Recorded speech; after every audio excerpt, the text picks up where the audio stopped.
जगह बना लो लेवे के। आपने गाया, मैंने कुछ नहीं बोला। मेरा सुनिए प्रियंका, दबे के नहीं खे तहरे पर नाचबा। मेरा सुनिए, हम के बताओ हो के भतारी बन बताओ पूछो। आपने गाया ना। अरे पगली पिकी हमको बता गाने दीजिए। प्रियंका के बियाह होके वाला बा भाई हाजीपुर। मेरा पति है ऑलरेडी। एगो मैं हंसना हल्ला कर रही हद प्रेम से कहो। बस पूछियो भतार कौन है कर इसका टाइल्स मार्बल का शोरूम है, वही इसका पति बनने वाला है। अच्छा इसके लिए तो कहो। हम मिलल हूं नहीं कि तोर सुनी से तहार सुननी हम। ये कहलिए कि पिकी हमारा भतार पर अरे मारा तारू लाइन लाइन कि जइबो सबतीन जहिया अरे हमारा धराई करबो माई माई। बाय बाय ये का है? है ए ऋतु, ए ऋतु ले आओ तेरे सामने आओ। आराम से, आराम से।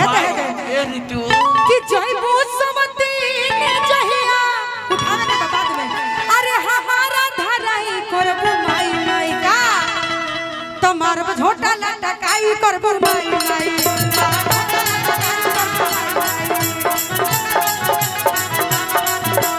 हमारा भतार पर मारा तारू लाई, हमारा भतार पर मारा तारू लाई जइबो सबतीन जहिया अरे हमारा धराई करबो माई माई। ए त मारब झोटा लटकाई करबो माई माई।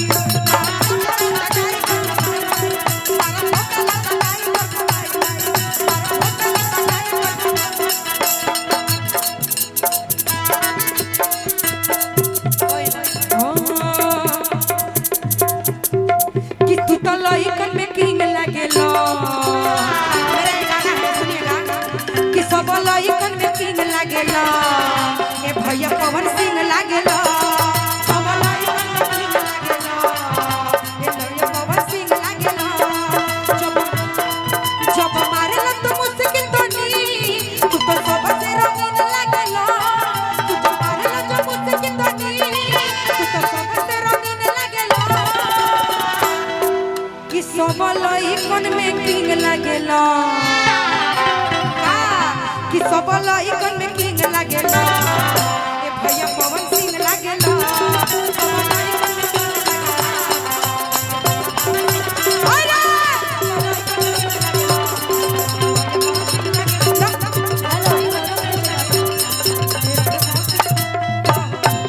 लेकिन मैं आपके लिए बोलूंगी कि हमारा भतार पर अरे मोमन तारा के बोल दी सना सना आ तारा पीछे बानी खड़ा हो।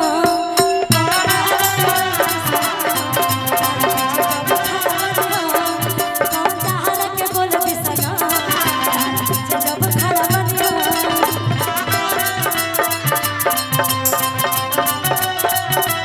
और दीदी कि